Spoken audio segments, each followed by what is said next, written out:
une berline noire de luxe, s'arrêta devant la maison de retraite. Un dimanche matin à 9 heures, Antoine Dubois descendit du véhicule en ajustant sa veste à 10 000 €. Il observa le bâtiment avec un mélange de soulagement et de malaise. C'était un endroit correct, il fallait l'admettre. Des jardins soignés, des murs fraîchement repeints, des infirmières en uniforme. Ce n'était pas le pire endroit pour laisser quelqu'un. Du côté passager, une femme de 72 ans descendit lentement. Thérèse Dubois, sa mère. C'était une femme noire, à la peau aussi sombre qu'une nuit sans lune. Elle était corpulente, avec des hanches larges, et des bras qui avaient apporté 1000 choses tout au long de sa vie. Ses cheveux étaient à blanc, noués en un chignon simple. Ses yeux, marrons et profonds, regardèrent le bâtiment avec une tristesse qu'elle tentait de dissimuler. Elle portait une robe simple, de celle qu'on achète au marché. Ses chaussures étaient vieilles mais propres. Dans sa main, elle tenait une petite valise contenant toutes ses possessions, tout ce qu'elle possédait au monde. Tenait dans cette valise. « Antoine, » dit Thérèse d'une voix tremblante, « es-tu sûr que c'est nécessaire ?» Antoine soupira, avec impatience. « On en a déjà parlé. Maman, notre appartement est trop petit, Patricia et moi. On travaille toute la journée. Les enfants ont besoin d'espace, viens ici. On s'occupera bien de toi. Mais je pourrais aider avec les enfants. Je pourrais cuisiner. Je pourrais. Maman. » Antoine l'interrompit, sur un ton qui n'admettait aucune réplique. « C'est la meilleure solution pour tout le monde. » Thérèse baissa le regard. Elle ne dit rien de plus. Que pouvait-elle dire? C'était son fils, l'enfant qu'elle avait élevé seule, sans père, en travaillant comme femme de ménage dans des maisons bourgeoises, l'enfant pour lequel elle avait tout sacrifié, l'enfant qui, maintenant, la déposait dans une maison de retraite, comme si elle était un vieux meuble, devenu inutile. Ils entrèrent dans le bâtiment. L'hôtesse d'accueil les reçut avec un sourire professionnel. Elle leur montra les installations, les chambres, la salle à manger, les jardins. Tout était très propre, très ordonné, très impersonnel. Thérèse regarda autour d'elle. Il y avait d'autres personnes âgées assises dans la salle commune. Certaines regardaient la télévision, d'autres jouaient aux cartes. Beaucoup regardaient simplement le vide, comme si elles avaient déjà cessé d'espérer. Allait-elle finir ainsi? « Voici votre chambre, Madame Dubois, » dit l'hôtesse en ouvrant une porte. Elle dispose d'une salle de bain privée, d'un lit confortable et d'une fenêtre donnant sur le jardin. Thérèse entra dans la chambre. Elle était petite, propre, mais petite. Un lit, une armoire, une table de chevet, une chaise, toute une vie, réduite à une pièce de 4 mètres sur 4.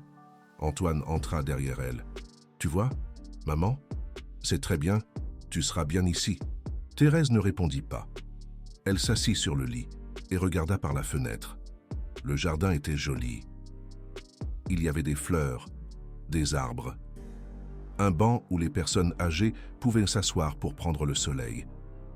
Mais ce n'était pas sa maison. Ce n'était pas l'appartement exigu où elle avait élevé Antoine, où elle avait passé des nuits blanches quand il était malade, où elle avait préparé 1000 repas, avec le peu d'argent qu'elle avait, où elle avait rêvé d'un avenir meilleur. Ce n'était pas son foyer. C'était l'endroit où elle allait mourir. Antoine regarda sa montre. « Bon, maman, il faut que j'y aille. Patricia m'attend.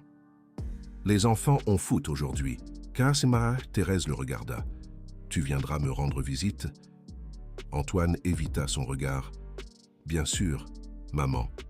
Je viendrai chaque semaine. Je te le promets, chaque semaine. » Thérèse acquiesça, bien qu'au fond de son cœur, quelque chose lui disait que c'était un mensonge. Antoine lui fit un baiser rapide sur le front. Un baiser sec, sans affection, comme celui qu'on donne à une obligation. « Prends soin de toi, Dan, maman. À bientôt. » Et il partit. Thérèse entendit ses pas s'éloigner dans le couloir. Elle entendit la porte du bâtiment s'ouvrir et se fermer. Elle entendit le moteur de la voiture démarrer et s'éloigner. Et alors, finalement seule, elle se mit à pleurer. Les larmes coulaient sur ses joues sombres, Mouillant la robe bon marché qu'elle portait, elle pleurait en silence, comme elle avait appris à pleurer toute sa vie, sans faire de bruit, sans déranger personne. Ainsi était Thérèse, toujours invisible, toujours en arrière-plan, toujours se sacrifiant pour les autres, sans rien demander en retour. Et maintenant, après tout ce qu'elle avait donné, on l'avait laissée ici, seule, oubliée, rejetée. Thérèse n'avait pas toujours été une vieille femme abandonnée dans une maison de retraite. Elle avait été jeune autrefois. Elle avait eu des rêves. Elle avait eu des espoirs. Elle était née dans un petit village. Fille d'une blanchisseuse et d'un menuisier, elle avait grandi pauvre, mais heureuse. Ses parents l'aimaient. Ils lui avaient appris à travailler dur, à être honnête, à ne jamais abandonner. À 18 ans, elle avait déménagé en ville, à la recherche de travail. Elle avait trouvé un emploi comme femme de ménage, dans la maison d'une famille aisée, les Leclerc. C'étaient de bonnes personnes. Ils la traitaient avec respect. À 24 ans, elle avait rencontré Manuel. C'était un homme beau, travailleur, avec un sourire qui la faisait fondre. Ils étaient tombés amoureux. Ils s'étaient mariés. Thérèse crut que sa vie avait enfin un sens. Mais Manuel avait un problème. Il aimait jouer. Au début, c'était seulement le week-end, quelques parties de cartes avec les amis, rien de grave. Mais peu à peu, l'addiction avait grandi.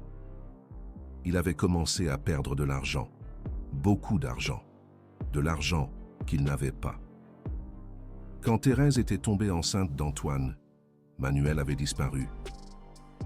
Il était parti un soir, sans dire au revoir. Il avait emporté le peu qu'ils avaient et l'avait laissée seule, enceinte, sans argent, sans maison, sans rien. Thérèse avait pleuré pendant des jours, mais après, elle s'était relevée. Parce que c'était ce qu'elle faisait. Elle se relevait, toujours. Elle avait repris son travail de femme de ménage. Cette fois, dans la maison de M. Antoine Leclerc, un homme veuf, de 60 ans, propriétaire de plusieurs usines. Il était riche, très riche, mais il était aussi solitaire. Sa femme était décédée il y a 5 ans. Ses enfants vivaient à l'étranger et ne venaient jamais lui rendre visite. Il n'avait que son immense manoir et le silence. Thérèse avait travaillé pour M. Leclerc pendant 30 ans. 30 ans à nettoyer sa maison, à préparer ses repas, à écouter ses histoires, à lui tenir compagnie lors des longues soirées, quand la solitude l'écrasait, et à un moment donné, sans qu'aucun des deux ne l'ait prévu. Ils étaient devenus plus que patrons et employés. Ils étaient devenus amis, un confident, presque une famille. M. Leclerc avait vu grandir Antoine. Il l'avait aidé à payer l'école, quand Thérèse ne le pouvait pas. Il lui avait prêté de l'argent pour l'université. Il lui avait ouvert des portes qu'un fils de femme de ménage n'aurait jamais pu ouvrir seul. Antoine ne l'a jamais su. Il croyait que sa mère avait travaillé double, triple, pour payer son éducation. Il croyait qu'il était un self-made man, qu'il avait tout réussi par lui-même. Il ne savait pas que derrière chaque opportunité qu'il avait reçue, il y avait la main invisible de M. Leclerc, et il ne savait pas quelque chose d'encore plus important. Quand M. Leclerc était mort, il y a 15 ans, il avait laissé un testament que personne ne connaissait, sauf son avocat, Maître Dubois. Dans ce testament, M. Leclerc avait laissé toute sa fortune à Thérèse, 50 millions de dollars, des propriétés, des actions, des comptes bancaires en Suisse. Tout. Le mot qui accompagnait le testament disait « Thérèse, tu m'as donné 30 ans de compagnie, de tendresse, de loyauté. Tu ne m'as jamais rien demandé. Tu ne m'as jamais rien exigé. Tu m'as seulement donné ton amitié. Cela vaut plus que tout l'argent du monde. Accepte cet héritage comme mon dernier cadeau. Vis bien, sois heureuse, tu le mérites. » Thérèse avait pleuré en lisant cette lettre, mais elle n'avait pas touché à l'argent, pas un centime. Elle avait continué à vivre dans son petit appartement. Elle avait continué à porter des vêtements simples. Elle avait continué à agir comme si elle était une femme de ménage retraitée avec une pension minimale. Pourquoi?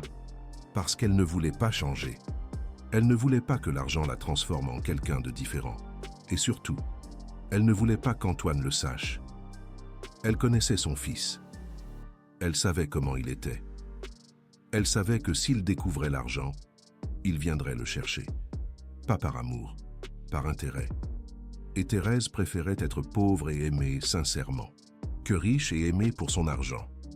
Mais maintenant, assise dans cette chambre de maison de retraite, regardant par la fenêtre, elle se rendait compte d'une vérité douloureuse.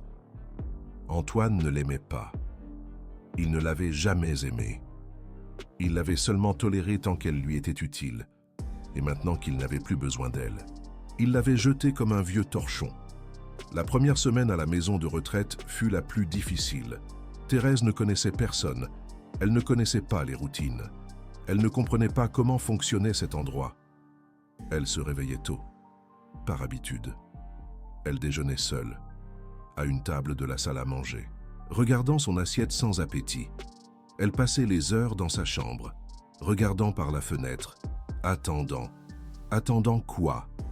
Attendant qu'Antoine vienne lui rendre visite. Chaque fois qu'elle entendait des pas dans le couloir, son cœur s'accélérait. Peut-être était-ce lui. Peut-être était-il venu la voir. Peut-être s'était-il rendu compte de son erreur. Mais ce n'était jamais lui. Les pas passaient toujours au loin. La porte ne s'ouvrait jamais. Antoine ne venait pas. Une semaine se transforma en deux. 2 semaines se transformèrent en 1 mois. Thérèse arrêta d'attendre. Elle arrêta de regarder vers la porte chaque fois qu'elle entendait des pas. Elle arrêta de sursauter quand le téléphone sonnait. Elle arrêta de garder espoir. Son fils l'avait abandonnée, et elle devait l'accepter. C'est alors qu'elle fit la connaissance de Jeanne. Jeanne était infirmière. Elle avait 35 ans, la peau mate, et un sourire qui illuminait n'importe quelle pièce. Elle avait commencé à travailler à la maison de retraite il y a 2 ans, après la mort de sa mère dans un endroit similaire. Jeanne avait vu mourir sa mère dans une maison de retraite où personne ne la traitait avec dignité, où on l'ignorait, où on la laissait sale et seule pendant des heures. Elle s'était promis que cela n'arriverait plus à personne. C'est pourquoi elle travaillait ici. C'est pourquoi elle traitait chaque personne âgée comme si c'était sa propre famille. La première fois qu'elle vit Thérèse, elle sut que quelque chose n'allait pas. C'était une femme triste, trop triste. Elle ne parlait à personne. Elle ne sortait pas de sa chambre. Elle ne mangeait pas bien. Un jour, Jeanne frappa à la porte de sa chambre. « Madame Thérèse, je peux entrer ?» Silence. Jeanne ouvrit la porte de toute façon. Elle trouva Thérèse assise sur le lit, regardant par la fenêtre, avec des larmes séchées sur les joues. « Madame Thérèse, tout va bien ?» Thérèse ne répondit pas. Jeanne s'assit à côté d'elle. « Vous savez, ma mère était dans un endroit comme celui-ci, et je n'ai pas pu lui rendre visite autant que je le voulais. Je travaillais beaucoup, je vivais loin. Il y avait toujours une excuse. Et quand j'ai finalement eu le temps, il était trop tard. » Thérèse la regarda pour la première fois. « Je suis tellement désolée, ma petite, vous n'avez pas à l'être. C'est juste que je comprends ce que l'on ressent ici, à attendre, à souhaiter que quelqu'un vienne. Et personne ne vient. » Thérèse baissa le regard. « Mon fils a promis de venir chaque semaine. Depuis combien de temps êtes-vous ici? 1 mois. Et combien de fois est-il venu? » Thérèse ne répondit pas. Elle n'avait pas à le faire. Jeanne prit sa main. « Madame Thérèse, je ne peux pas faire venir votre fils. Je ne peux pas l'obliger à vous aimer comme il le devrait. Mais je peux être là. Je peux vous tenir compagnie. Je peux vous écouter, si vous me le permettez. » Thérèse la regarda avec des yeux humides. « Pourquoi ferais-tu cela pour une vieille femme que tu ne connais pas? Parce que toutes méritent que quelqu'un les voie. Toutes méritent que quelqu'un se soucie d'elles. Et je choisis de me soucier de vous. » Thérèse sentit quelque chose qu'elle n'avait pas ressenti depuis longtemps. De la chaleur, de la connexion, de l'espoir. « Tout n'est pas perdu, » pensa-t-elle. « Peut-être y a-t-il encore des gens bien dans ce monde. »« Merci, ma petite, » dit-elle finalement. « Merci de me voir. » Jeanne sourit. « Vous n'avez pas à me remercier, Madame Thérèse. C'est pour ça que je suis ici. » Et depuis ce jour, tout changea. Jeanne commença à rendre visite à Thérèse tous les jours. Pas seulement pour lui donner ses médicaments ou vérifier sa tension, mais pour parler, pour écouter, pour lui tenir compagnie. Elle lui apportait des magazines. Elle lui racontait des ragots de la maison de retraite. Elle lui posait des questions sur sa vie, son histoire, ses rêves. Et Thérèse, petit à petit, commença à s'ouvrir. Elle lui raconta son enfance au village, son mariage, puis sa séparation. Puis, elle a parlé du travail, de l'éducation d'Antoine, des sacrifices. La seule chose qu'elle ne lui raconta pas, c'était le secret. Le secret de Monsieur Antoine Leclerc, le secret de l'héritage. Elle le gardait pour elle-même, pour le moment. Pendant ce temps, dans la maison de Antoine, les choses allaient à merveille. Du moins, c'est ce qu'il croyait. Antoine Dubois avait 48 ans et se considérait comme un homme réussi. Il avait bâti un empire immobilier à partir de rien. Enfin, pas exactement à partir de rien. Mais il préférait ne pas y penser. Il avait une maison à 3 millions d'euros, 2 berlines noires de luxe, une femme magnifique et 2 enfants qui fréquentaient les meilleures écoles. Tout était parfait, sauf pour un petit détail, sa mère. Chaque fois qu'il pensait à elle, il ressentait une pointe de culpabilité, mais il la supprimait rapidement. C'était le mieux, se disait-il. Maman est mieux là-bas. Elle est soignée par des professionnels. Elle a tout ce dont elle a besoin. Sophie, sa femme, n'avait jamais aimé Thérèse. Dès le premier jour, elle avait clairement indiqué que la mère de Antoine n'était pas la bienvenue chez eux. C'est une femme simple, m'avait-elle dit un jour. Elle n'a pas d'éducation. Elle ne sait pas se comporter en société. Que vont penser mes amis si elles voient ta mère leur servir du café? Antoine avait tenté de défendre sa mère, au début, mais Sophie était persuasive. Et elle avait raison sur un point, Thérèse ne correspondait pas à son monde de soirées élégantes, de voyages en yacht et de dîners avec des ambassadeurs. Il valait mieux la tenir à distance, où personne ne pourrait la voir, où personne ne pourrait rappeler à Antoine d'où il venait vraiment. Un jour, Sophie entra dans le bureau de Antoine avec une expression contrariée. « Ta mère a appelé encore. » Antoine ne leva pas les yeux de son ordinateur. Qu'est-ce qu'elle voulait? La même chose. Demander quand tu vas lui rendre visite. Antoine soupira. Dis-lui la semaine prochaine.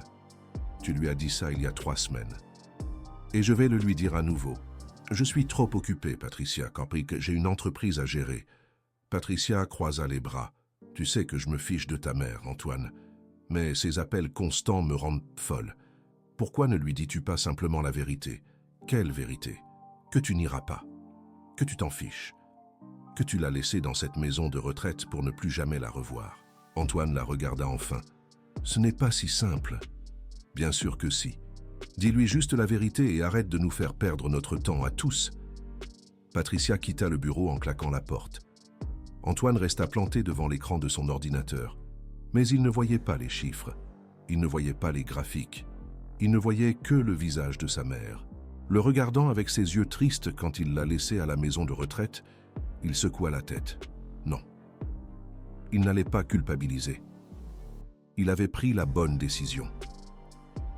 Maman était mieux là-bas. C'était le mieux pour tout le monde. Il se le répéta jusqu'à presque y croire. Presque. Les mois passèrent. Thérèse commença à s'adapter à la vie à la maison de retraite. Non pas parce qu'elle le voulait, mais parce qu'elle n'avait pas d'autre choix. Jeanne devint son ancre, la seule personne qui lui faisait sentir qu'elle comptait encore, qu'elle était encore humaine, qu'elle valait encore quelque chose. Chaque matin, Jeanne entrait dans sa chambre avec un sourire. « Bonjour, Madame Dubois. Comment avez-vous dormi ?» Et Thérèse, petit à petit, commença à répondre avec autre chose que des monosyllabes. « Bien, ma fille. Merci de demander. » C'était un début. Jeanne lui présentait d'autres résidents, l'encourageait à sortir de sa chambre, l'invitait aux activités de la maison de retraite. Au début, Thérèse refusait. « Je n'ai pas envie. Ma fille, je suis trop fatiguée. » Mais Jeanne était persistante. « Madame Dubois, Il y a un monsieur que je veux que vous rencontriez. Il s'appelle Henri. Il est très gentil. Et il est aussi seul. Je crois que vous vous entendriez bien. » Thérèse soupira. Bon, juste un petit moment. Henri Lefebvre avait 80 ans. C'était un homme mince, à la peau claire ridée par le soleil de 80 étés. Il avait des yeux bleus qui brillaient d'un mélange de tristesse et de malice. Ses cheveux étaient rares, complètement blancs, peignés en arrière avec le soin de celui qui se soucie encore de son apparence. Il avait été comptable toute sa vie, travailleur, honnête, jamais riche, mais jamais pauvre, assez pour vivre avec dignité. Sa femme, Martine, était décédée il y a 10 ans, un cancer, rapide et cruel. Un jour, elle était là, riant, cuisinant, se plaignant de ses douleurs de dos. Le lendemain, elle n'était plus là. Henri ne s'en remit jamais. Ses enfants, 2 garçons, vivaient à l'étranger. L'un aux États-Unis, l'autre au Canada. Ils avaient leur propre famille, leurs propres problèmes. Ils appelaient de temps en temps, envoyaient de l'argent, mais ne venaient pas.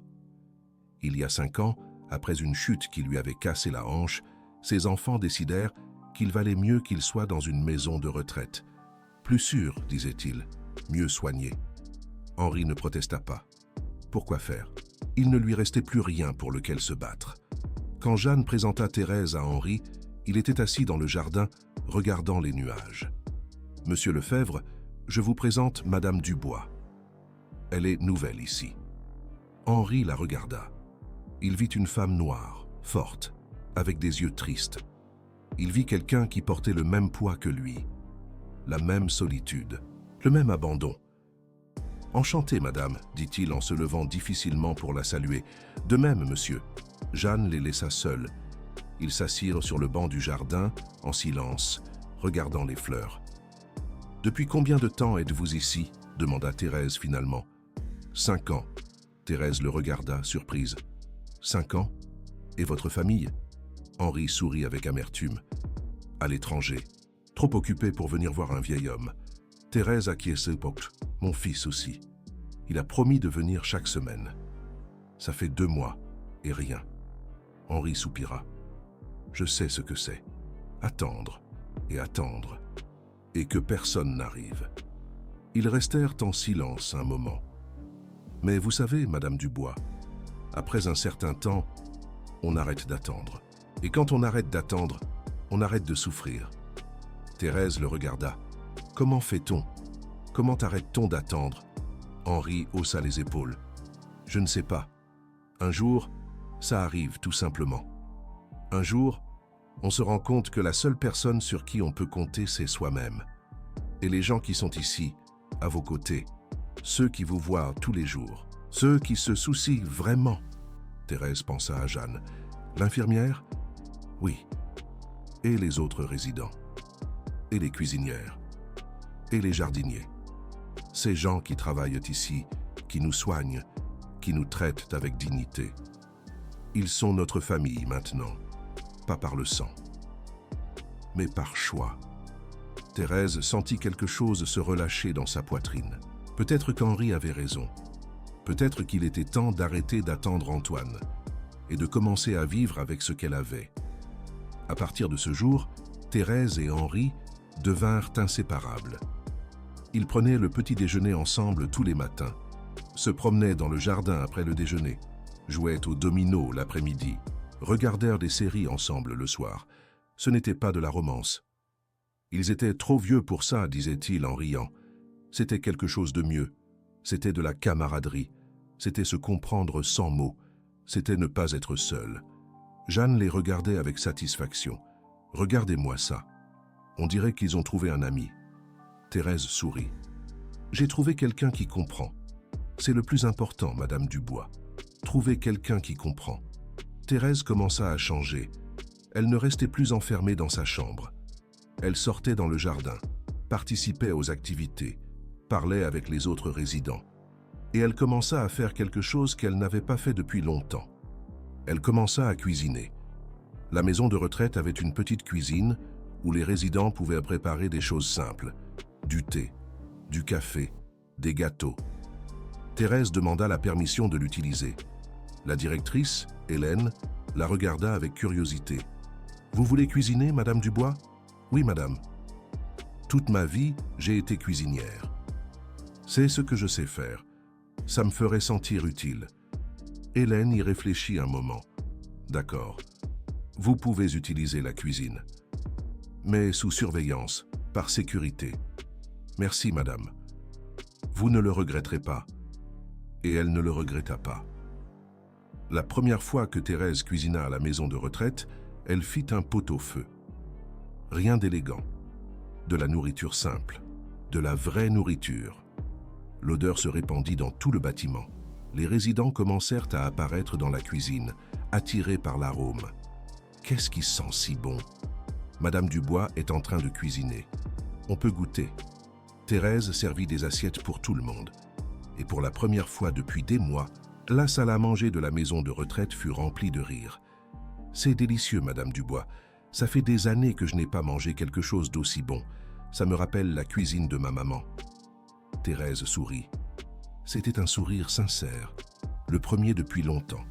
Jeanne la regarda depuis la porte, les yeux humides.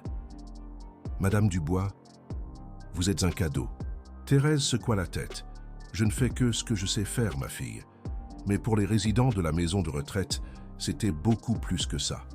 C'était de l'amour servi dans une assiette. La directrice Hélène fut tellement impressionnée qu'elle donna la permission à Thérèse de cuisiner une fois par semaine. Les vendredis devinrent le jour de Madame Thérèse. Tout le monde l'attendait avec impatience. Elle préparait différents plats chaque semaine, du poulet en sauce, du poisson au four, une soupe de légumes, des tourtes à la viande et toujours, un dessert. Parce que, selon Thérèse, la vie était trop courte pour se priver de dessert. La maison de retraite changea avec la présence de Thérèse. Il y avait plus de rire, plus de conversation, plus de vie. Les résidents qui auparavant passaient leur journée en silence avaient maintenant quelque chose à attendre, quelque chose qui les faisait se lever du lit. Et tout cela grâce à une femme, arrivée là, abandonnée, triste, sans espoir. Mais Thérèse n'avait pas oublié, chaque soir, avant de dormir. Elle regardait le téléphone sur sa table de chevet, attendant, espérant. Peut-être qu'Antoine appellera aujourd'hui, peut-être qu'il se souviendra de moi. Mais le téléphone ne sonnait pas, et Thérèse s'endormait, les larmes aux yeux. 3 mois après son arrivée à la maison de retraite, Thérèse décida d'appeler Antoine. Elle ne pouvait plus attendre. Elle avait besoin d'entendre sa voix. Elle avait besoin de savoir qu'il allait bien. Elle composa le numéro, les mains tremblantes. Un appel. 2, 3. Allô? C'était la voix de Patricia. Bonjour ma petite, c'est Thérèse. Antoine est là. Silence. Il est occupé. Je voudrais juste lui parler un instant. Juste. Écoute Thérèse, Antoine a beaucoup de travail. Il ne peut pas répondre au téléphone à tout bout de champ. Si tu as besoin de quelque chose, appelle la maison de retraite. Mais la ligne fut coupée. Patricia avait raccroché. Thérèse resta là, à fixer le téléphone, sans pouvoir croire ce qui venait de se passer. Sa belle-fille lui avait raccroché au nez, comme si elle était un dérangement, comme si elle ne méritait même pas 30 secondes de son temps. Thérèse pleura cette nuit-là. Elle pleura comme elle n'avait pas pleuré depuis son arrivée à la maison de retraite. Jeanne la trouva le lendemain matin, les yeux gonflés. « Madame Thérèse, que s'est-il passé ?» Thérèse raconta. Jeanne la serra dans ses bras. « Je suis tellement désolée, tellement désolée. C'est mon fils, Jeanne, mon propre fils. Comment peut-il me traiter ainsi ?» Jeanne n'avait pas de réponse, parce qu'il n'y avait pas de réponse. Certaines personnes n'avaient tout simplement pas de cœur. Une semaine plus tard, Thérèse essaya de nouveau, cette fois. Elle composa directement le numéro de portable d'Antoine. Un appel. 2. Maman? Mon fils, comment vas-tu? Tu me manques tellement. Silence. Maman, je suis en réunion. Je ne peux pas parler maintenant. Je voulais juste entendre ta voix. Juste. Je t'appelle plus tard, d'accord? Je dois raccrocher. D'accord, mon fils, je t'aime beaucoup. La ligne fut coupée. Antoine ne la rappela pas plus tard, ni ce jour-là, ni le suivant, ni la semaine suivante. Thérèse arrêta d'appeler. Joachim avait raison. À un moment donné, on arrête d'attendre. Et quand on arrête d'attendre, on arrête de souffrir. Décembre arriva. La maison de retraite se remplit de décorations de Noël. Un sapin, des lumières, des guirlandes, de la musique. Les résidents étaient excités. Beaucoup attendaient la visite de leur famille, enfants, petits-enfants, neveux et nièces. Thérèse attendait aussi. Peut-être qu'Antoine viendrait pour Noël. Peut-être qu'il se souviendrait d'elle. Peut-être. Elle envoya un message à son téléphone. « Mon fils, je t'attends pour Noël. Ça me ferait très plaisir de te voir. » Antoine répondit 3 jours plus tard. « Maman, cette année nous allons passer Noël à Cancun. Patricia a réservé un resort. Les enfants sont très excités. Je t'envoie des photos. Joyeux Noël. » Thérèse lut le message 3 fois. Cancun, un resort. Pendant qu'elle était seule, dans une maison de retraite. Elle ne pleura pas. Elle n'avait plus de larmes. Elle ressentit juste un vide, un trou dans sa poitrine, qui grandissait et grandissait, jusqu'à ce qu'il semble vouloir l'engloutir entière. Jeanne remarqua que quelque chose n'allait pas. « Madame Thérèse, que s'est-il passé? Antoine ne vient pas pour Noël. Il part à Cancun avec sa famille. » Jeanne serra les lèvres. Elle voulait dire quelque chose. Elle voulait maudire ce fils ingrat. Elle voulait lui crier que c'était un monstre sans cœur. Mais elle ne dit rien. Elle serra juste Thérèse dans ses bras et la laissa pleurer sur son épaule. Le soir de Noël, la maison de retraite organisa un dîner spécial. Dinde, salade, dessert, vin sans alcool pour les résidents.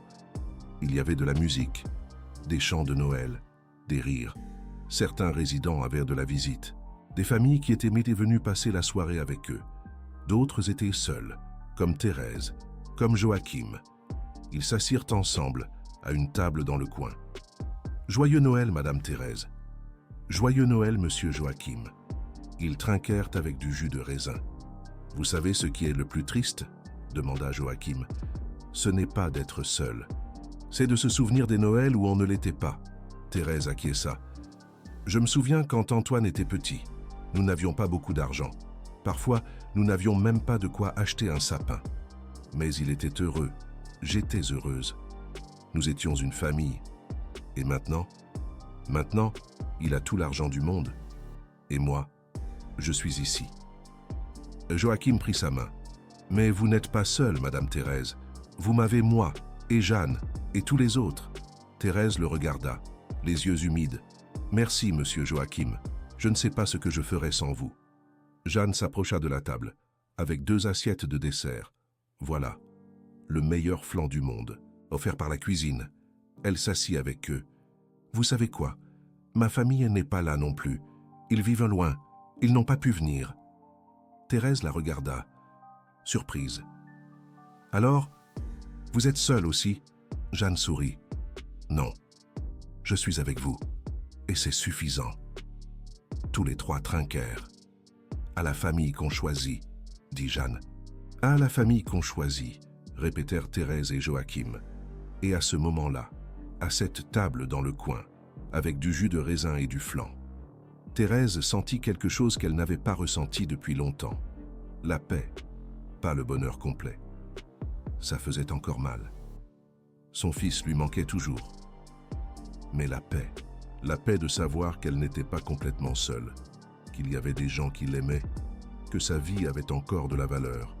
Après Noël, la santé de Thérèse commença à se détériorer. Ça commença par une toux. Rien de grave, pensa-t-elle. Juste un rhume. Mais la toux ne passait pas. Jeanne l'emmena chez le médecin de la maison de retraite. « Madame Thérèse, vous avez une infection respiratoire.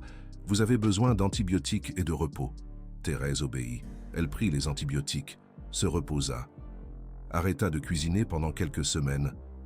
Mais l'infection ne s'améliorait pas. Au contraire, elle empirait. Une nuit, Thérèse n'arrivait plus à respirer.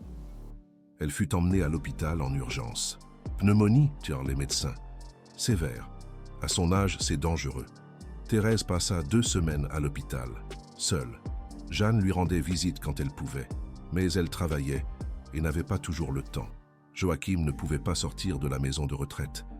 La directrice Hélène envoya des fleurs. Mais Antoine n'apparut pas. Jeanne l'avait appelé. Elle lui avait dit que sa mère était grave, qu'elle pourrait mourir. Antoine dit qu'il était en voyage d'affaires, qu'il reviendrait dans une semaine, qu'on le tienne informé. Une semaine. Sa mère pourrait mourir et il ne pouvait pas prendre un avion. Jeanne raccrocha le téléphone, furieuse. « Maudit !» murmura-t-elle. « Maudit fils de… » Elle s'arrêta. Ce n'était pas à elle de juger. Mais au fond de son cœur, elle connaissait la vérité. Antoine ne méritait pas une mère comme Thérèse. Il ne la méritait absolument pas. Thérèse a survécu. Elle était forte, plus forte qu'elle n'y paraissait. Après 3 semaines, elle est retournée à la maison de retraite, faible, amaigrie, mais vivante. Joaquin l'attendait à la porte. « Madame Thérèse, Dieu merci. Je pensais que j'allais mourir. » Thérèse sourit faiblement. « Pas encore. Monsieur Joaquin, j'ai encore des choses à faire. » Jeanne l'a aidée à s'installer dans sa chambre. « Vous devez vous reposer, Madame Thérèse. Pas de cuisine pendant un certain temps. »« D'accord, ma fille, je vais me reposer. » Mais pendant qu'elle se reposait, Thérèse pensait. Elle pensait à la vie, à la mort, à ce qu'elle laisserait derrière elle. Et elle pensait à l'argent, les 50 millions de dollars qu'elle avait cachés. L'argent de Monsieur Antoine Leclerc. Elle ne l'avait jamais utilisé. Elle n'avait jamais voulu l'utiliser. Elle avait vécu toute sa vie comme s'il n'existait pas. Mais maintenant, proche de la mort, elle devait décider. Qu'allait-elle faire de cet argent quand elle ne serait plus là? La réponse est venue d'elle-même. Elle n'allait pas le laisser à Antoine. Pas après tout ce qui s'était passé. Pas après qu'il l'ait abandonnée. Pas après qu'il ne soit pas venu la voir quand elle se mourait. Elle allait le laisser aux personnes qu'il avait vraiment aimées. À Jeanne, qui la traitait comme une mère. À Joaquin, qui l'accompagnait sans rien demander en échange. À Hélène, qui dirigeait la maison de retraite avec dignité et respect. À tous ceux qui avaient rendu ces dernières années supportables, ils méritaient l'argent. Antoine, non. Thérèse a appelé le docteur Maurice.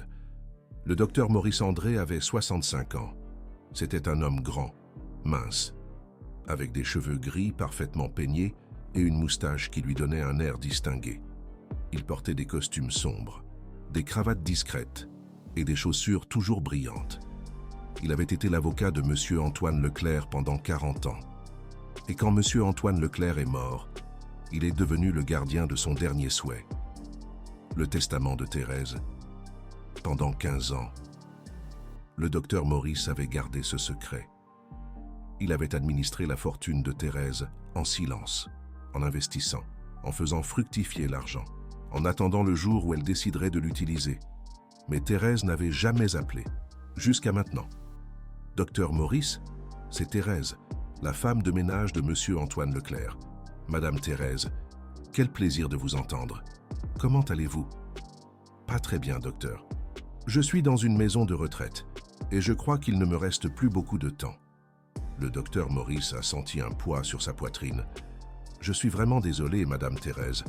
En quoi puis-je vous aider? J'ai besoin de vous parler, au sujet de l'argent, au sujet du testament. Je comprends. Je peux venir vous voir dès demain.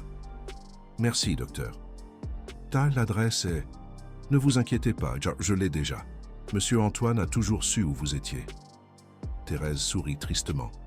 Monsieur Antoine, toujours à veiller sur elle, même après sa mort. Le lendemain, le docteur Maurice est arrivé à la maison de retraite. Il portait une mallette en cuir noir, remplie de documents que personne d'autre n'avait vus depuis 15 ans. La réceptionniste l'a regardé avec curiosité. « Vous venez voir quelqu'un, monsieur ?»« Oui, Madame Thérèse Dubois. Chambre 12. Au bout du couloir à gauche. Merci. » Le docteur Maurice a marché dans le couloir, en regardant autour de lui. La maison de retraite était propre, ordonnée, mais modeste. Rien à voir avec la demeure où Thérèse avait travaillé tant d'années. Et pourtant, elle était là, la femme la plus riche de la ville. Vivant dans une chambre de 4 mètres sur 4, il a frappé à la porte. « Entrez ». Il est entré. Thérèse était assise sur son lit, avec une couverture sur les jambes. Elle avait l'air plus vieille qu'il ne se souvenait, plus fatiguée, plus fragile, mais ses yeux étaient toujours les mêmes, marrons, profonds, remplis d'une sagesse que seule la vie donne. Madame Thérèse. Docteur Maurice, merci d'être venu. Le docteur s'est assis sur la seule chaise de la chambre. Il a ouvert sa mallette. Madame Thérèse, avant de parler du testament, j'ai besoin que vous sachiez quelque chose. Au cours de ces 15 années, votre fortune a grandi. Les investissements se sont bien portés. Très bien. Combien y a-t-il maintenant? Le docteur a sorti un papier, y compris les propriétés, les actions et les comptes bancaires. Environ 72 millions de dollars. Thérèse a fermé les yeux. 72 millions. Une somme qu'elle ne pouvait pas comprendre, qu'elle ne pouvait pas imaginer. Monsieur Antoine devait être très riche, dit-elle finalement. Il l'était. Mais vous aussi, Madame Thérèse. Cet argent est à vous, légalement à vous. Thérèse a ouvert les yeux. Je ne me suis jamais senti propriétaire de cet argent, docteur. J'ai toujours eu l'impression qu'il était emprunté, qu'il ne m'appartenait pas. Mais il vous appartient, et vous pouvez en faire ce que vous voulez. Thérèse a acquiescé lentement. C'est pour cela que je vous ai appelé, docteur. Je veux faire un nouveau testament. Le docteur Maurice a sorti un carnet et un stylo. Je suis prêt, Madame Thérèse. Dites-moi ce que vous souhaitez. Thérèse a respiré profondément. J'ai un fils, Antoine. Il est ma seule famille de sang. Oui, je sais. Mais Antoine m'a abandonné. Il m'a laissé dans cette maison de retraite il y a presque 1 an et il n'est pas venu me voir une seule fois. Il ne m'appelle pas. Il ne m'écrit pas. Quand j'étais mourante à l'hôpital, il n'est pas venu. Le docteur Maurice n'a rien dit. Il écoutait seulement. Pendant toute ma vie, j'ai tout donné pour ce fils. J'ai travaillé double, triple.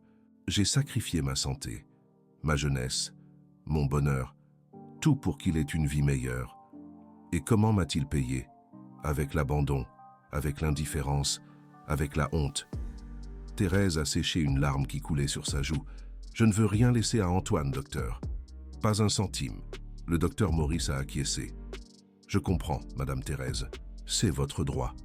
Alors, à qui souhaitez-vous laisser votre fortune? Thérèse a regardé par la fenêtre. Il y a une infirmière ici. Elle s'appelle Jeanne. Depuis que je suis arrivé, elle m'a traité comme si j'étais sa propre mère. Elle prend soin de moi. Elle m'écoute. Elle m'accompagne. Elle ne m'a jamais rien demandé. Elle me donne seulement son affection. Je la connais. C'est une bonne femme. Il y a un monsieur qui s'appelle Joachim. Il a 80 ans et il est aussi seul. Nous sommes devenus amis. C'est ce qui ressemble le plus à un frère que j'ai eu dans ma vie. Et la directrice de la maison de retraite, Hélène. Elle dirige cet endroit avec dignité. Elle traite les personnes âgées comme des personnes, pas comme des numéros. Thérèse s'est tournée vers le docteur. Je veux que ce soit eux qui aient mon argent, eux et la maison de retraite, pour qu'ils puissent continuer à prendre soin de gens comme moi. Des gens qui ont été oubliés par leur propre famille. Le docteur Maurice écrivait rapidement. Pouvez-vous être plus précise, Madame Thérèse? Comment voulez-vous diviser l'héritage? Thérèse a réfléchi un instant.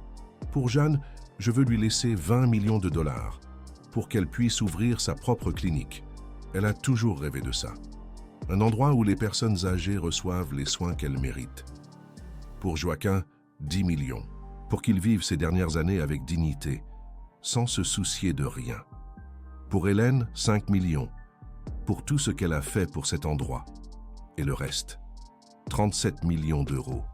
Je veux qu'ils aillent à un fonds pour la maison de retraite, pour l'améliorer, pour embaucher plus de personnel, pour qu'aucun résident ne se sente seul ou abandonné.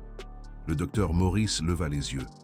Et pour Antoine, voulez-vous lui laisser quelque chose de symbolique? 1 euro? Juste pour qu'il ne puisse pas contester le testament? Thérèse secoua la tête. Non, je veux qu'Antoine reçoive exactement ce qu'il m'a donné ces 3 dernières années. Et qu'est-ce que c'est? Rien. Le docteur Maurice sentit un frisson. Il avait vu beaucoup de testaments dans sa vie. Il avait vu des héritages divisés, des fortunes disputées, des familles détruites par l'argent. Mais il n'avait jamais vu quelque chose d'aussi contondant, d'aussi juste, d'aussi mérité. « Il y a autre chose que je veux faire, » dit Thérèse. « Dites-moi, je veux écrire une lettre qui sera lue à voix haute lors de l'ouverture du testament. Je veux qu'Antoine sache exactement pourquoi je ne lui laisse rien. Je veux que tous sachent la vérité. Vous pouvez l'écrire, Madame Thérèse. Nous l'annexerons au testament. » Thérèse acquiesça. « Mais pas maintenant. Je suis fatigué. Je peux l'écrire demain et vous l'envoyer ? Bien sûr.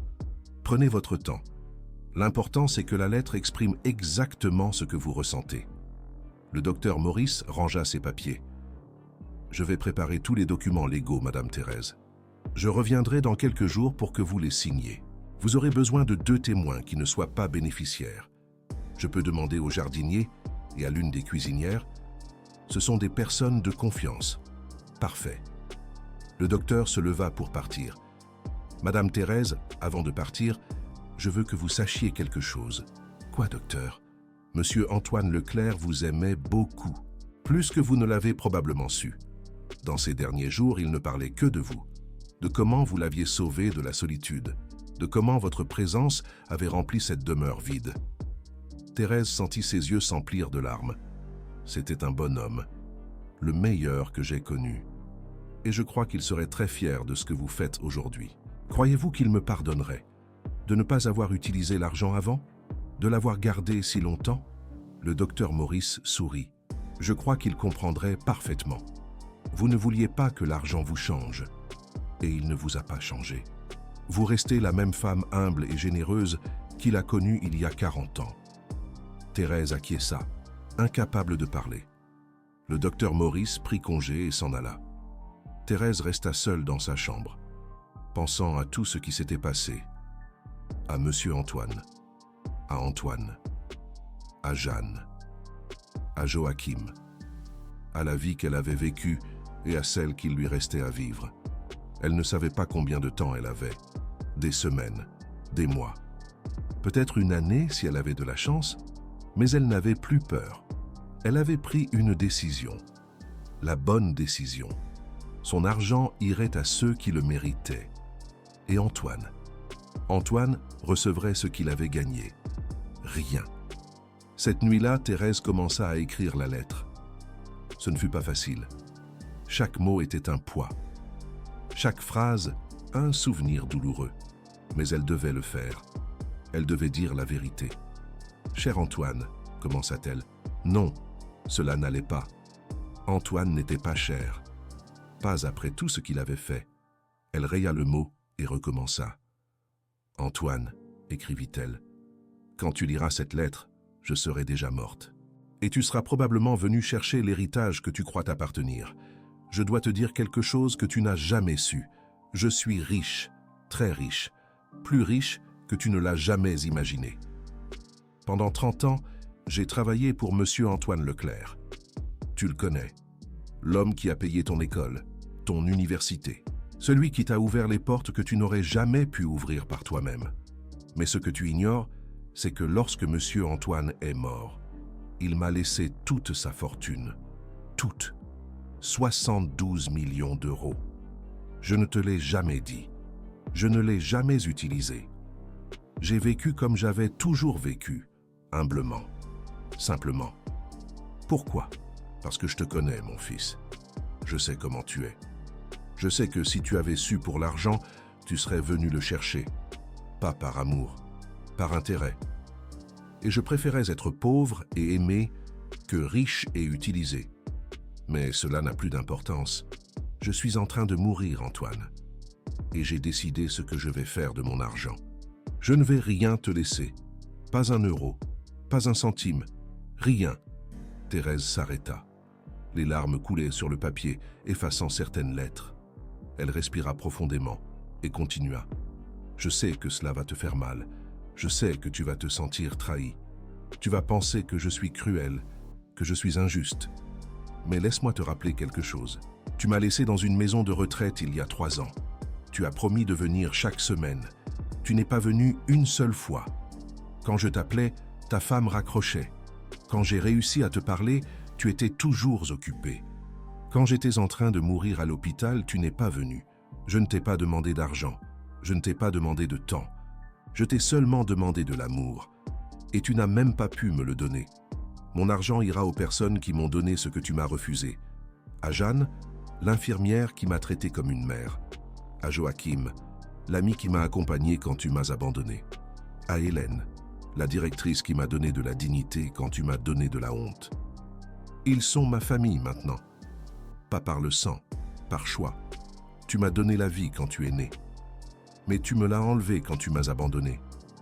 J'espère qu'un jour tu comprendras ce que tu as fait. J'espère qu'un jour tu sentiras ce que j'ai ressenti. Mais probablement pas. Tu continueras probablement à vivre ta vie de luxe, te plaignant de combien j'ai été injuste avec toi. Peu importe. Je me fiche de ce que tu penses. Je veux seulement partir en paix. Et maintenant, finalement, je peux le faire. Adieu, Antoine. Ta mère. Thérèse. Thérèse termina la lettre avec des mains tremblantes. Elle la plia soigneusement et la mit dans une enveloppe. Demain, elle l'enverrait au docteur Maurice. Et après, elle n'avait plus qu'à attendre. Attendre la fin. Les jours suivants furent tranquilles. Thérèse suivait sa routine. Elle déjeunait avec Joachim, parlait avec Jeanne, regardait les feuilletons, dormait. Elle ne cuisinait plus. Elle n'avait plus de force. Mais elle continuait à sourire. Continuait à faire des blagues. Continuait à être la Madame Thérèse que tous connaissaient et aimaient. Une semaine plus tard, le docteur Maurice revint avec les documents. Tout est prêt, Madame Thérèse. Vous n'avez qu'à signer ici, ici et ici. Thérèse signa d'une main ferme. Le jardinier et la cuisinière signèrent comme témoins. Le docteur Maurice rangea les papiers. C'est fait. Votre testament est maintenant légalement valide. Quand le moment sera venu, je m'occuperai de tout.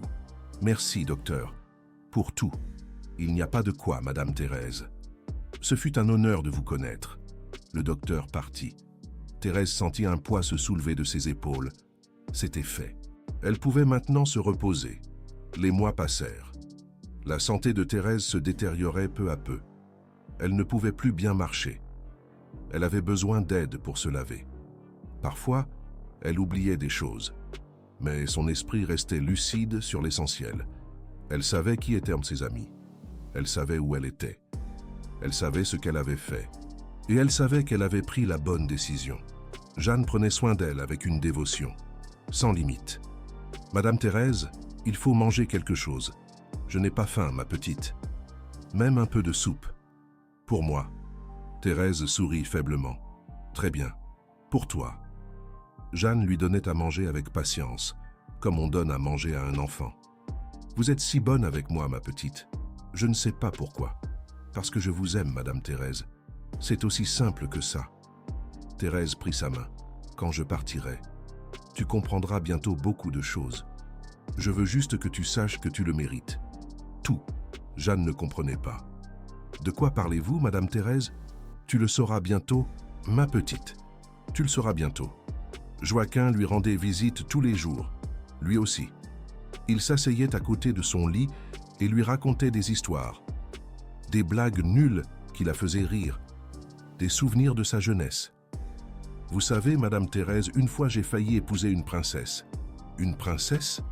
Thérèse rit faiblement. « Vous ne me dites pas ?»« Eh bien, son père tenait une boucherie. Et dans le quartier, on l'appelait la princesse des saucisses. Ça compte, non ?» Thérèse rit. « Ah, monsieur Joachim, qu'est-ce que je ferais sans vous? Vous vous ennuieriez beaucoup, probablement. » Probablement. Ils restaient parfois silencieux, se regardant, se comprenant. Ils n'avaient pas besoin de mots. Un après-midi, Joachim lui demanda quelque chose qu'il n'avait jamais demandé. « Madame Thérèse, croyez-vous en Dieu ?» Thérèse réfléchit un instant. « Je crois qu'il y a quelque chose après ça. Je ne sais pas si c'est Dieu comme on nous l'a enseigné à l'église, mais je crois qu'il y a quelque chose. Et vous n'avez pas peur? Un peu, mais plus de curiosité que de peur. Je veux savoir ce qu'il y a de l'autre côté. Je veux voir si ma maman m'attend. Et monsieur Antoine Leclerc. » Joachim acquiesça. « Moi aussi, je veux voir ma Marie. Parfois, je rêve d'elle. Elle est jeune, comme quand je l'ai rencontrée. Et elle me sourit. Thérèse serra sa main. Quand je partirai, prenez soin de vous, monsieur Joaquin. Il vous reste encore beaucoup à vivre. Et vous, qu'en savez-vous, madame Thérèse? Peut-être que je partirai avant vous. Je ne crois pas. Vous avez une tête à vivre 100 ans. Joaquin rit. Dieu vous entende, madame Thérèse. Dieu vous entende. La fin arriva une nuit de printemps. Thérèse avait passé une bonne journée. Elle avait bien mangé. Elle avait ri avec Joaquin. Elle avait parlé avec Jeanne. Mais quand la nuit est tombée, quelque chose a changé. Elle ressentait une fatigue profonde. Une fatigue qui n'était pas seulement du corps. Elle venait de l'âme. Jeanne était de garde cette nuit-là. Elle alla vérifier Thérèse comme elle le faisait toujours. « Madame Thérèse, comment vous sentez-vous » Thérèse la regarda avec des yeux sereins. « Je crois que c'est l'heure, ma petite. » Jeanne sentit un nœud dans sa gorge. « L'heure de quoi, madame Thérèse ?»« De partir. Je sens que ma maman m'appelle. » Jeanne prit sa main. « Ne dites pas ça, madame Thérèse. Vous êtes forte.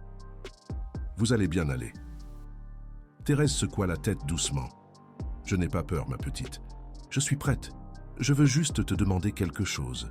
Ce que vous voulez, madame Thérèse. Quand le moment viendra, quand ils liront le testament, ne me juge pas. Tout ce que j'ai fait, je l'ai fait avec amour. » Jeanne ne comprenait pas. « De quel testament parlez-vous? Tu le sauras. Promets-moi juste que tu utiliseras bien ce que je te laisserai. Que tu aideras les autres comme tu m'as aidé. Je vous le promets, madame Thérèse. Même si je ne sais pas de quoi vous parlez. » Thérèse sourit. « Tu es bonne, ma petite. La meilleure. Ne l'oublie jamais. » Jeanne commença à pleurer. « Ne partez pas, madame Thérèse. Pas encore. » Thérèse essuya ses larmes avec une main faible. « Nous devons tous partir un jour. L'important est de savoir comment nous avons vécu. Et j'ai bien vécu. Grâce à toi. Grâce à Joaquin. Grâce à tous. » Jeanne se coucha à côté d'elle dans le lit. Elle la serra dans ses bras comme on serre une mère. Et Thérèse, pour la première fois depuis longtemps, se sentit complètement en paix. Elle ferma les yeux et ne les rouvrit plus. Thérèse Dubois mourut à 3 heures du matin, un jeudi d'avril. Elle avait 75 ans. Elle mourut avec un sourire aux lèvres et avec Jeanne tenant sa main. La nouvelle se répandit rapidement dans la maison de retraite. Les résidents pleurèrent. Les infirmières pleurèrent. La directrice, Hélène, pleura. Tous avaient aimé madame Thérèse. Tous allaient la regretter. Joaquin fut le plus affecté. Quand Jeanne lui annonça la nouvelle, il ne dit rien. Il resta juste à regarder dans le vide, avec des larmes silencieuses coulant sur ses joues. « Elle est partie, » dit-il finalement. « Ma meilleure amie est partie. » Jeanne le serra dans ses bras. « Elle vous aimait beaucoup, monsieur Joaquin. Elle vous aimait comme un frère. Je sais, et je l'aimais aussi. » Ils restèrent enlacés, pleurant ensemble, partageant la douleur. Les funérailles eurent lieu 2 jours plus tard. Ce fut simple comme Thérèse l'aurait voulu. Dans la chapelle de la maison de retraite, avec des fleurs du jardin, assistèrent tous les résidents qui pouvaient marcher. Les infirmières, les cuisiniers, les jardiniers, la directrice Hélène, et une personne de plus, Antoine. Il arriva en retard, bien sûr, avec une berline noire de luxe qui coûtait plus que le salaire mensuel de toutes les infirmières réunies.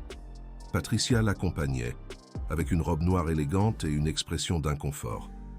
Antoine s'assit au dernier rang. Il ne pleura pas. Il ne pria pas.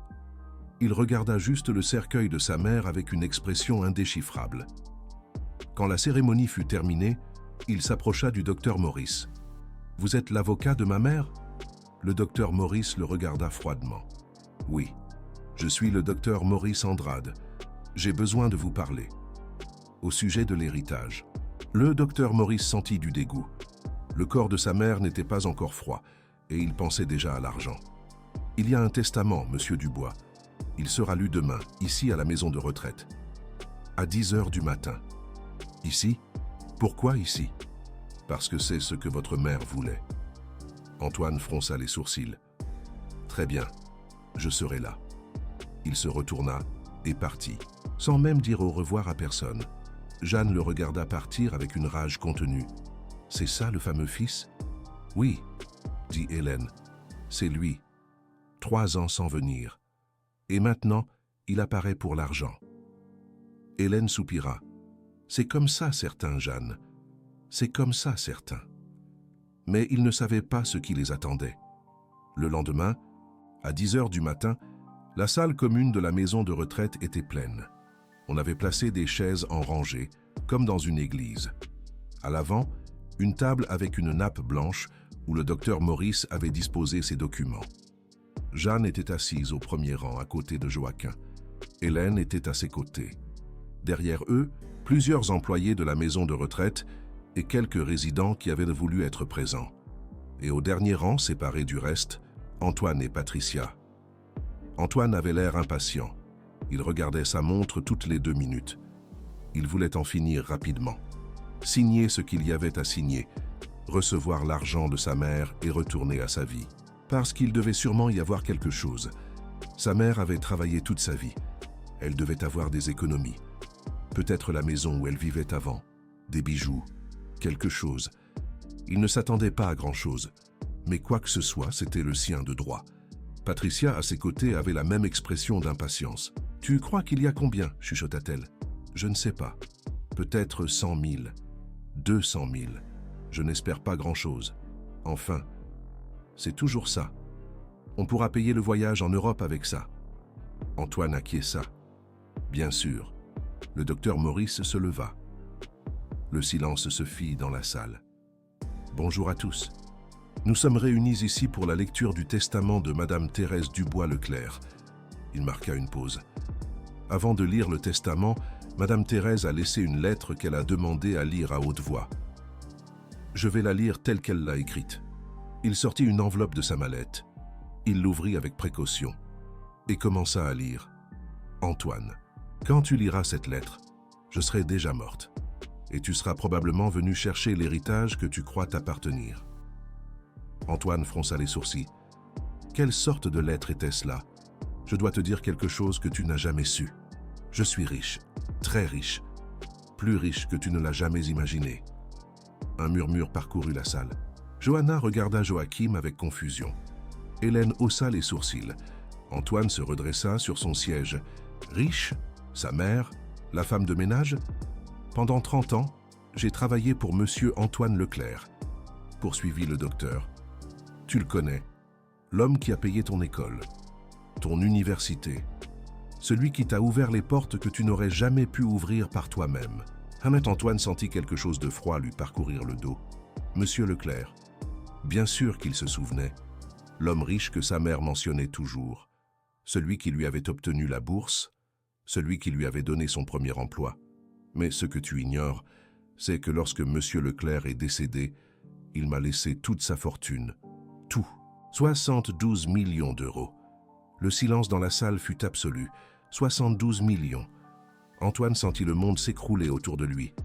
Sa mère, la femme de ménage, la femme humble qui vivait dans un petit appartement, la femme qu'il avait laissée dans une maison de retraite, avait 72 millions d'euros. Patricia le regarda avec des yeux exorbités. « 72 » murmura-t-elle, incapable de terminer la phrase. Le docteur Maurice continua à lire. « Je ne te l'ai jamais dit, je ne l'ai jamais utilisé. J'ai vécu comme j'ai toujours vécu, humblement, simplement. Pourquoi ? Parce que je te connais, mon fils. Je sais comment tu es. Je sais que si tu avais su pour l'argent, tu serais venu le chercher, non par amour, par intérêt. Et je préférais être pauvre et aimé que riche et utilisé. » Antoine sentait qu'il ne pouvait plus respirer. Sa mère le connaissait. Elle savait exactement comment il était.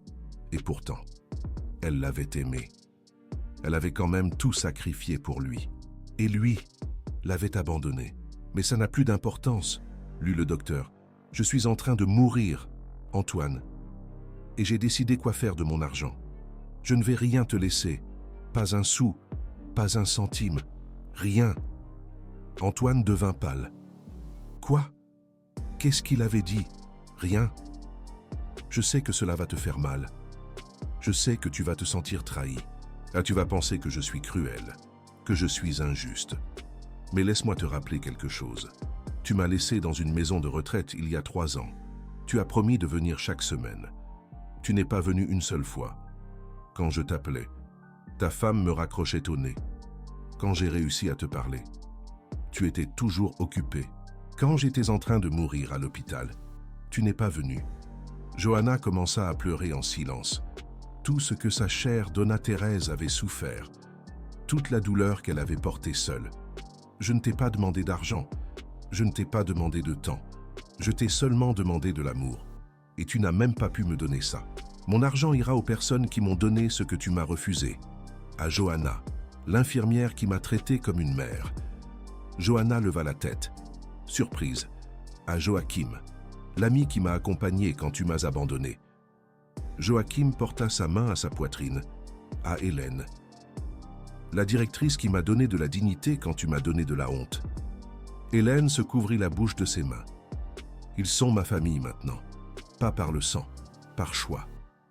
Tu m'as donné la vie quand tu es né, mais tu me l'as enlevée quand tu m'as abandonné. J'espère qu'un jour, tu comprendras ce que tu as fait. J'espère qu'un jour, tu ressentiras ce que j'ai ressenti, mais probablement pas. Tu continueras probablement à vivre ta vie de luxe, en te plaignant de combien j'ai été injuste envers toi.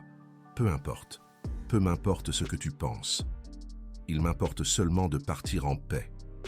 Et maintenant, finalement, je peux le faire. Adieu, Antoine, ta mère, Thérèse. Le docteur Maurice baissa la lettre. La salle était sous le choc. Personne ne parlait. Personne ne bougeait. Personne ne respirait. Johanna pleurait ouvertement, le visage enfoui dans ses mains. Joachim avait des larmes qui coulèrent sur ses joues, mais il souriait. Un sourire triste, fier, plein d'amour pour son ami qui n'était plus là. Hélène tremblait, incapable de traiter ce qu'elle avait entendu. Et Antoine. Antoine était pâle comme un fantôme, ses mains tremblaient, sa bouche était ouverte, mais aucun son n'en sortait. Patricia, à ses côtés, le regardait avec un mélange d'horreur et de furie. 72 millions, murmura-t-elle. Ta mère avait 72 millions et ne nous laisse rien. Antoine ne répondit pas. Il ne pouvait pas. Le docteur Maurice s'éclaircit la gorge. Je vais maintenant procéder à la lecture des termes spécifiques du testament. Il prit un autre document. À Madame Johanna Silva. Je laisse la somme de 20 millions d'euros pour qu'elle puisse réaliser son rêve d'ouvrir une clinique pour personnes âgées. Johanna leva les yeux. Incroyable. 20 millions. À moi, Donna Thérèse, murmura-t-elle. Donna Thérèse. Elle ne pouvait plus rien dire. Les larmes l'empêchèrent de parler. À Monsieur Joachim Ferreira, je laisse la somme de 10 millions d'euros pour qu'il vive ses dernières années avec dignité et sans souci. Joachim ferma les yeux. Mon ami, murmura-t-il, ma chère amie. À Madame Hélène Carvalho, je laisse la somme de 5 millions d'euros, en remerciement pour avoir dirigé cette maison de retraite avec humanité et respect. Hélène commença à sangloter. Finalement, le reste de ma fortune, environ 37 millions d'euros, sera destiné à un fonds perpétuel pour la maison de retraite Lumière de l'Aube. Ce fonds servira à améliorer les installations, à embaucher plus de personnel et à assurer qu'aucune personne âgée qui vit ici n'ait à se sentir seule ou abandonnée.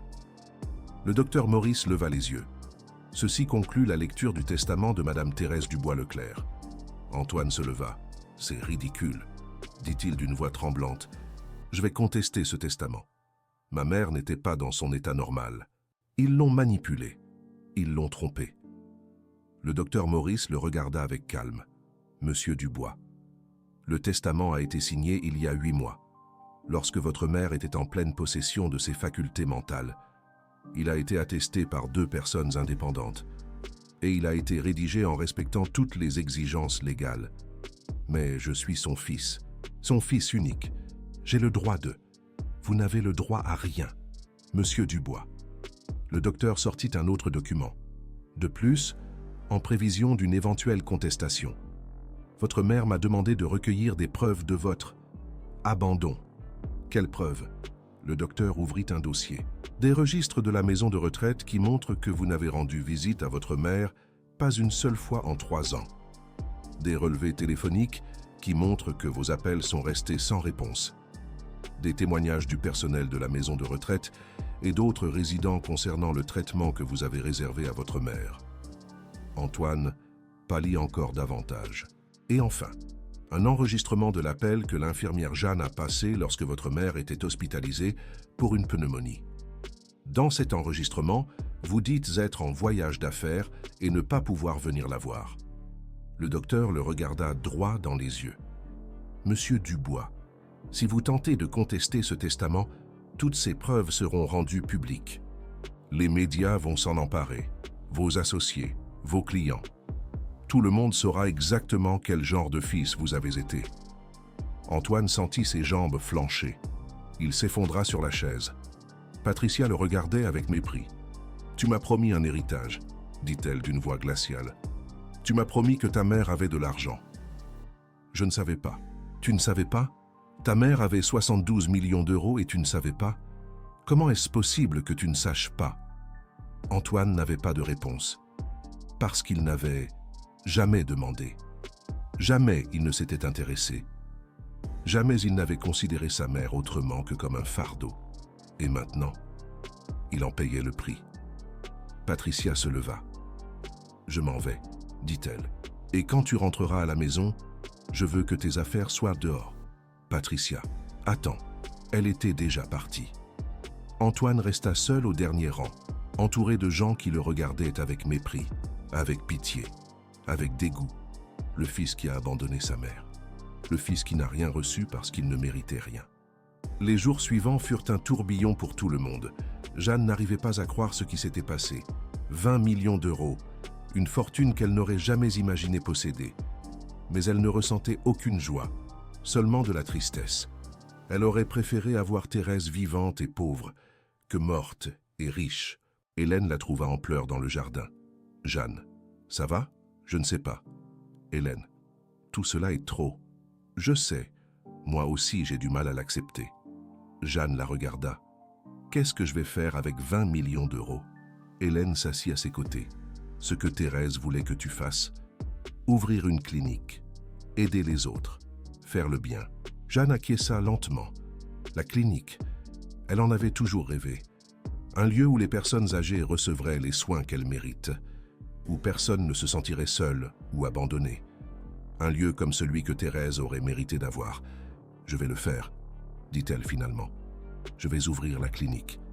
Et je l'appellerai Clinique Thérèse Dubois. » Hélène sourit, les larmes aux yeux. Elle aurait adoré. « Je sais. Et chaque fois que j'aiderai quelqu'un, ce sera pour elle. Tout sera pour elle. » Joachim était également dépassé. 10 millions d'euros. Plus d'argent qu'il n'en avait jamais vu de sa vie. Mais comme Jeanne, il ne ressentait aucune joie, seulement le vide qu'avait laissé son ami. Il s'assit sur le banc du jardin où ils avaient l'habitude de s'asseoir ensemble.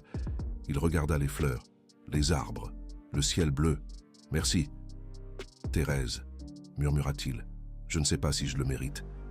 Mais je te promets que je vais bien l'utiliser.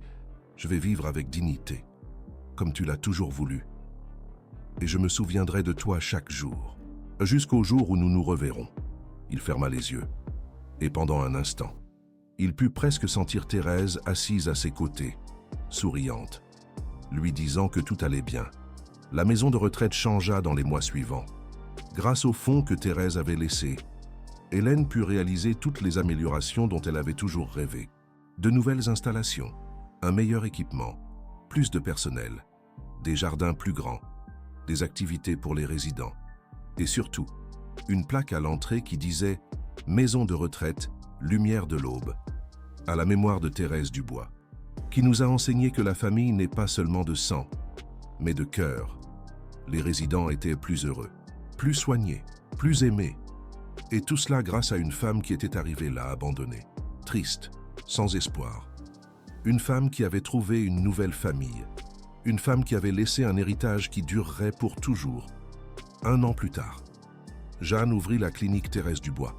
C'était un bâtiment moderne, lumineux, avec de beaux jardins et des chambres confortables. Elle avait les meilleurs médecins, les meilleures infirmières, le meilleur équipement. Mais le plus important n'était pas cela. Le plus important était l'esprit du lieu. Chaque employé connaissait l'histoire de Thérèse Dubois, savait pourquoi la clinique existait, savait que son travail était plus qu'un travail. C'était une mission. Prendre soin des personnes âgées comme Thérèse avait voulu être soignées. Leur donner de la dignité, de la compagnie, de l'amour, le jour de l'inauguration. Jeanne prononça un discours. Cette clinique existe grâce à une femme incroyable. Une femme qui a travaillé comme femme de ménage toute sa vie. Une femme qui a tout sacrifié pour sa famille. Une femme qui a été abandonnée par son propre fils, mais qui a trouvé une nouvelle famille, nous. Thérèse Dubois m'a enseigné que l'amour ne s'achète pas avec de l'argent. Il se gagne avec la présence, avec la patience, avec de petits actes de bonté qui semblent insignifiants, mais qui signifient tout. Cette clinique est son héritage. Et chaque patient que nous soignerons, chaque sourire que nous provoquerons, chaque larme que nous sécherons, sera en son nom. Merci, Thérèse, de m'avoir fait confiance, de croire en moi, de m'avoir donné l'opportunité de faire quelque chose d'important dans ma vie. Je ne te décevrai pas. Je te le promets. Joachim était également à l'inauguration. Il avait 83 ans maintenant. Il était plus vieux, plus lent. Mais il souriait toujours. Il racontait toujours des blagues nulles. Il regrettait toujours son ami. Après la cérémonie, Jeanne le trouva en train de regarder un portrait de Thérèse qui avait été accroché à l'entrée. « Monsieur Joachim, comment allez-vous » Joachim sourit. « Bien, ma petite. Très bien. » Elle serait fière, n'est-ce pas? Plus que fière. Elle pleurerait d'émotion. Vous savez comment elle était. Jeanne rit à travers ses larmes. Oui, je sais comment elle était. Ils restèrent à regarder le portrait ensemble. Thérèse les regardait depuis le tableau, avec son sourire aimable, avec ses yeux sages, avec cette expression de paix qu'elle avait eue dans ses derniers instants. Elle me manque, Jeanne, dit Joachim, tous les jours. À moi aussi. Monsieur Joachim, tous les jours. Mais elle est là, n'est-ce pas, d'une manière ou d'une autre. Elle est là. Jeanne acquiesça. Oui, elle est là. Dans chaque recoin de cet endroit. Dans chaque patient que nous aidons. Dans chaque vie que nous touchons. Thérèse Dubois n'est jamais partie. Elle a juste changé de forme. Et Antoine? Antoine a tout perdu. Patricia l'a quitté. Elle a emporté la maison lors du divorce. Et la moitié de ses économies. Ses affaires ont commencé à péricliter. Sans le soutien de sa femme, sans la réputation qui lui tenait tant à cœur, les associés ont commencé à s'éloigner. L'histoire du testament a fuité dans la presse. Quelqu'un de la maison de retraite a parlé. Ou peut-être était-ce le docteur Maurice lui-même. Peu importait. Le fait est que tout le monde était au courant. Le millionnaire qui avait abandonné sa mère. L'enfant ingrat qui n'avait rien reçu parce qu'il ne méritait rien. Ses clients l'ont abandonné. Ses amis ont cessé d'appeler. Même ses propres enfants ont commencé à le regarder différemment. « Papa, comment as-tu pu faire ça à grand-mère » lui demanda sa fille un jour. Antoine n'avait pas de réponse, parce qu'il n'y avait pas de réponse. Il n'y avait que de la honte et du regret. Un regret qui était arrivé trop tard. Quelques années plus tard, Antoine était assis dans un petit appartement, seul, regardant par la fenêtre. Il avait tout perdu, l'argent, la famille, la réputation, tout. Mais ce qui lui faisait le plus mal, ce n'était pas ça. Ce qui lui faisait le plus mal, c'était le souvenir de sa mère. Sa mère le regardant avec espoir lorsqu'il l'avait laissé à la maison de retraite. Sa mère attendant un appel qui n'est jamais venu. Sa mère mourant sans lui à ses côtés. Et la lettre qui le hantait chaque nuit. Tu m'as donné la vie quand tu es né, mais tu me l'as enlevée quand tu m'as abandonné. Antoine ferma les yeux. Les larmes coulèrent sur ses joues. Pour la première fois de sa vie, il pleurait pour sa mère. Pas pour l'argent qu'il avait perdu, pas pour l'héritage qu'il n'avait pas reçu, mais pour elle, pour la femme qu'il avait aimée inconditionnellement, qui avait tout sacrifié pour lui, qui avait gardé un secret pendant 15 ans juste pour le protéger de lui-même. Et il l'avait abandonné, comme si elle ne valait rien, comme si elle ne méritait même pas 1 heure de son temps. « Pardonne-moi, maman », murmura-t-il dans la solitude de son appartement. « Pardonne-moi pour tout. » Mais il était déjà trop tard. Thérèse était partie, et Antoine devrait vivre avec cette culpabilité pour le reste de sa vie. Pendant ce temps, à la clinique Thérèse Dubois, la vie continuait. Jeanne continuait à travailler, plus heureuse que jamais. Elle avait trouvé son but, sa raison d'être. Joachim vivait dans l'une des chambres de la clinique. Pas parce qu'il en avait besoin, mais parce qu'il voulait être près de Jeanne, près de l'endroit que Thérèse avait rendu possible. Et Hélène venait fréquemment, fière de voir ce que cela était devenu depuis ses jours à la maison de retraite. Un jour, une femme âgée arriva à la clinique. Elle était pauvre. Elle était seule. Sa famille l'avait abandonnée. Jeanne la reçut personnellement. « Bienvenue, madame. Ici, vous serez en sécurité. Ici, nous prendrons soin de vous. » La vieille dame la regarda avec des yeux larmes. « Vraiment ? Vous n'allez pas me jeter dehors ?» Jeanne secoua la tête. « Jamais. C'est votre maison maintenant. Et nous sommes votre famille. » La vieille dame commença à pleurer. « Merci, ma fille. Merci. » Jeanne la serra dans ses bras. Et à ce moment-là, en regardant cette femme qui lui rappelait tant Thérèse Dubois, elle sut que tout en avait valu la peine. Toute la douleur, toute la tristesse, toute la perte. Cela avait mené à cela, à un endroit où les personnes âgées abandonnées pouvaient trouver de l'amour, à un héritage qui durerait des générations, à une histoire qui ne serait jamais oubliée. Thérèse Dubois était morte, mais son esprit vivait dans chaque patient de la clinique, dans chaque sourire, dans chaque étreinte, dans chaque acte de bonté. Et c'était plus que ce que la plupart des gens pouvaient en dire. Thérèse Dubois avait vécu comme femme de ménage, mais elle était morte comme une légende, et son histoire serait racontée pour toujours. L'histoire d'une mère abandonnée, l'histoire d'un fils ingrat, l'histoire d'un testament qui a tout changé, et l'histoire de comment l'amour véritable trouve toujours le moyen de gagner, même après la mort, même quand tout semble perdu. L'amour gagne, toujours.